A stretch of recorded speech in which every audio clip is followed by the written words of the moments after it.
Sepasang kekasih kematian. Wajahnya mengawan sesaat setelah peluit kematian bunyikan. Mantra-mantra pengasihan seperti lekat di belahan bibirnya yang kian membeku. Dia berharap hitungan detik berselang dari itu adalah miliknya. Mudah-mudahan Engkau beri keajaiban, Tuhan. Semangatku turut menggelora. Sebentar, ku dengar suara itu. Pemiliknya mengangkat kelima jarinya ke angkasa. Sebelum prosesi ini dituntaskan, aku ingin memberikan penghargaan terakhir untuknya. Dua tepukan tangannya mengisyaratkan sesuatu. Dua laki-laki bertubuh kekar dibalut jubah hitamnya memasuki area. Seorang lagi berpakaian compang-camping, tubuhnya bersimpah darah. Larangan bertubi-tubi, suasana mengerikan. Dua pasang penari berkostum aneh berputar, membuat formasi yang tak ku mengerti. Ayah, aku mohon, jangan lanjutkan. Pertunjukan ini sudah membuatnya ketakutan. Ayah bilang, kau tahu saya ikut menyaksikan upacara seperti ini. Perempuan memang membosankan, cengeng, cerewet. Aku diam, mengatur debaran jantungku. Aku tahu apa yang akan terjadi selanjutnya. Aku ingin kembali bereaksi segera. Kau tak usah bicara lagi. Sebelum niatku terlaksana. Kidung-kidungan menggema mengiringi tarian yang semakin lama semakin cepat ritmenya. Seorang pesakitan beluruman darah itu kembali mengerang panjang, mirip gaung serigala. Suaranya membuat bulu kuduku berdiri. Gerakan-gerakan cepat yang tak kusadari urutannya membuat aku sulit memprediksikan kapan dan bagaimana caranya. Tiba-tiba sosok yang pesakitan hilang dari arena. Semua penari berpencar. Nampaklah di tengah-tengah gelanggang sebuah legenda. Sebuah benda berupa peti mati ditutup kain berwarna hitam. Isi di dalamnya? Aku mencoba menebak-nebak. Ada suara tak asing lagi, suara memelas sang pesakitan. Dua laki-laki berjubah hitam serentak mengunus pedang panjang laksana samurai. Setelah sisinya berkilap-kilap diterpas putih kemasan gugusan bintang, dengan langkah sangar keduanya mendekati peti mati. Suara tahu yang kukenal menggelegar dekat sekali di telinga. Kulihat kepalanya mengangguk kemudian, mengisyaratkan sesuatu pada kedua makhluk hitam dengan samurai terhunusnya. Sepasang algojo membalas anggukannya lalu semprak mengangkat senjata mereka tinggi-tinggi dan ayah. Sebuah tangan kekar membungkam mulutku beberapa saat meronta, tapi sia-sia. Saat sudut mataku menatap Gulana ke arah besok tak berdaya di antara lilitan tali-tali kekar yang disambungkan pada sebuah tiang besi. Kurasakan dia mendesis-desis. Dia pasti ketakutan lalu terlihat tabah dan pasrah. Pedang panjang berayun-ayun lalu dihempaskan tepat di kedua ujung peti. Jeritan terakhir dari dalam peti yang kudengar bersama dengan menceratnya darah segar ke angkasa. Tuan Putri sudah membuat kesalahan besar. Segeralah minta ampun sebelum para dewa murka. Suara lembut membangunkanku. Ketika mataku benar-benar terbuka, kulihat seorang wanita separuh baya duduk bersimpuh di samping tempat tidur. Pandang matanya iba mengamati kondisiku yang tergolek tak berdaya. Kedua tangannya memilih kain basah berulang-ulang lalu ditempelkannya di atas dahiku beberapa menit. Kepulan asap dupa tiba-tiba menyengat hidungku. Aku terbatuk sesaat dan mencoba bangkit untuk mencari sumber kepulan dupa berasal. Perlengkapan sesaji sudah hamba siapkan untuk putri. Mengaku dosalah segera pada dewa agar dia tak menghukum. Apa yang sudah kulakukan? Kuharap bisa segera mengingat sesuatu. Tuan Putri sudah mencoba menentang titah baginda. Hukuman mati bagi pendurhaka itu urung dilaksanakan karena Tuan Putri mengacuhkan upacara. Aku tidak tahu apa-apa. Tuan Putri pingsan hampir sehari semalam. Sudahlah, lebih baik saran hamba segera Putri laksanakan. Perempuan yang terakhir adalah dayang setiaku itu berusaha membantuku turun dari pembaringan. Untuk selanjutnya dia bersimpuh lebih dulu di depan sesaji berhias asap dupa yang berputar-putar di udara. Matanya terkatup rapat, sementara bibirnya berkomat kamit menyodorkan kalimat-kalimat doa. Aku menurutinya duduk bersimpuh, tapi aku tak berdoa seperti yang ia lakukan. Ku amati pemandangan di depanku dengan perasaan hambar. Tak ada sesuatu yang ingin kukerjakan, kecuali bertemu dengan tuan tawanan yang terselamatkan jiwanya karena upacara kematian urung dilaksanakan. Aku menyebutnya tuan tawanan tentu saja setengah. Setelah ayahandaku Baginda Raja di negeri itu menetapkannya status sebagai tawanan negara. Sebelum itu aku hanya memanggilnya tuan, tak kurang tak lebih. Ya, tuan yang baik hati itu semenjak bertemu tak ku ketahui namanya. Dia tak pernah bisa mengenalkan identitasnya padaku karena tak kuasa melafalkan kata-kata. Aku yakini dia adalah laki-laki bisu. Dia juga seperti enggan menerangkan sesuatu pada lembar daun kontor. Senja itu aku berjalan-jalan seorang diri mengitari hutan kecil di belakang istana sambil tak lupa membawa seperangkat senjata kesayangan. Di negeri ini cuma aku yang memilikinya. Sebilah busur lengkap dengan puluhan anak panah. Aku sering berburu binatang hutan untuk sekedar mengobati rasa bosanku karena terlalu sering terkurung di dalam istana. Sore itu pun aku kembali berlari cepat kilat mengejar buruanku. Mengendus-gendus perlahan ketika kulihat sebuah kelinci tinggal berada beberapa langkah di depan. Mengatur strategi, kemudian beberapa saat untuk kemudian melontarkan anak panah ke bagian dadanya. Kelinci itu kontan menggelepar, tanda kesakitan teramat sangat. Racun mematikan berhasil kusarangkan di ulu hatinya. Aku bersorak dalam hati.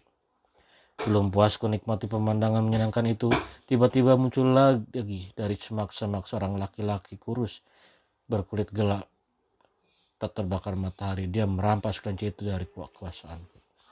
Heh, jangan kau sentuh dia. Panah itu beracun. Nanti kau mati. Aku berseru mengingatkan. Tapi dia tak menggubriskan teriakanku. Dia malah kian menjatuhkan kelinci itu dari jangkauanku. Dia malah kian menjauhkan kelinci itu dari jangkauanku. Diletakkannya di atas rumput basah. Sebelah tangannya yang lain mencoba menjangkau sesuatu dalam tabung bambu yang menggantung di pundaknya. Sebuah pisau kecil dirapat ke leherku. Diluskannya beberapa kali, bulu binatang itu kemudian menggumam mengucap sesuatu yang tak jelas. Detik berikutnya darah segar menyambur dari urat nadi kelinci yang terputus.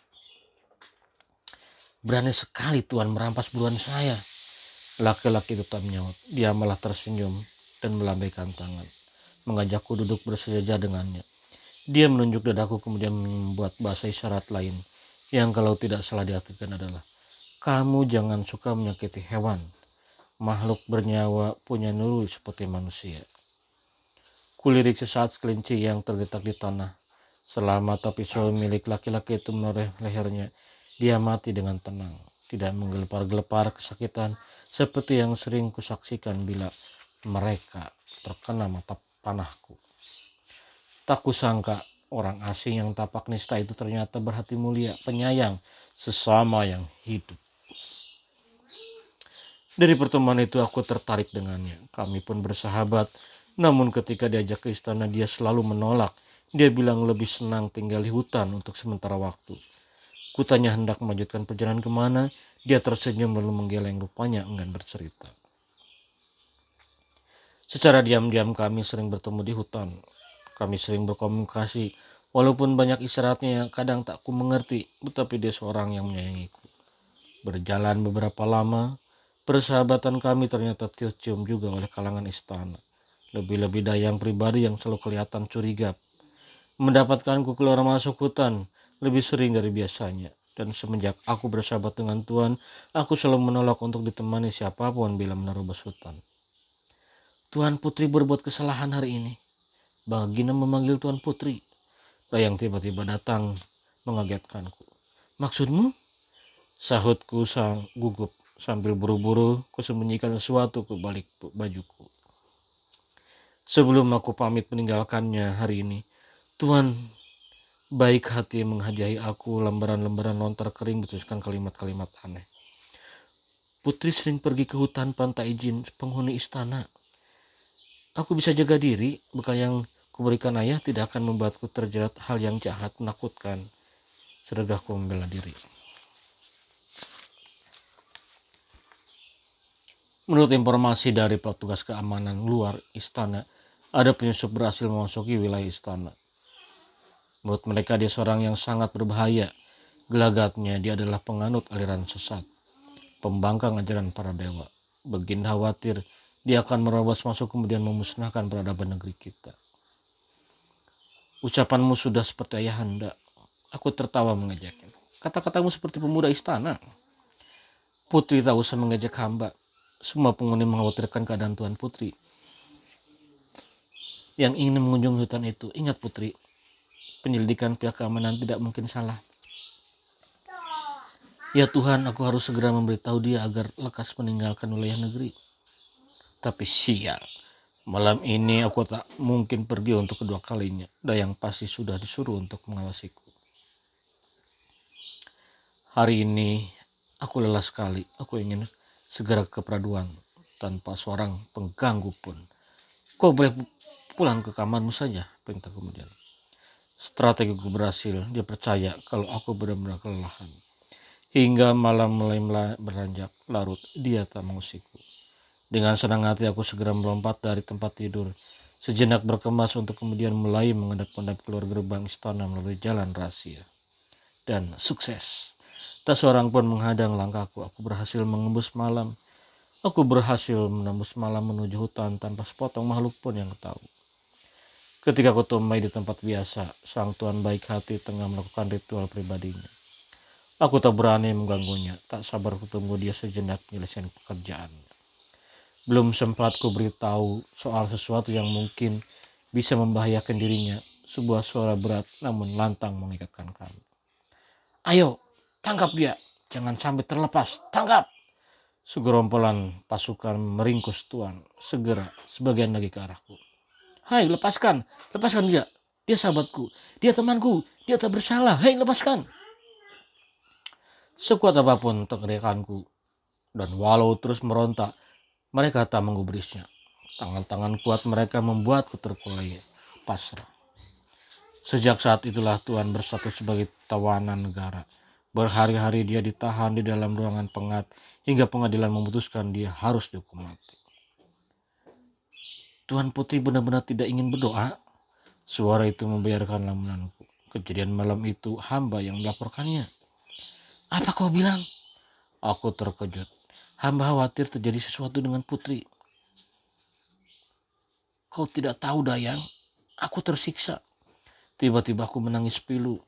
Aku menyayangiku. Aku menyayanginya. Aku tidak suka ritual ini. Tanpa ia sangka susunan sesaji itu aku buat berantakan. Putri, Putri. Hamba tahu. Hamba sudah tahu sejak lama.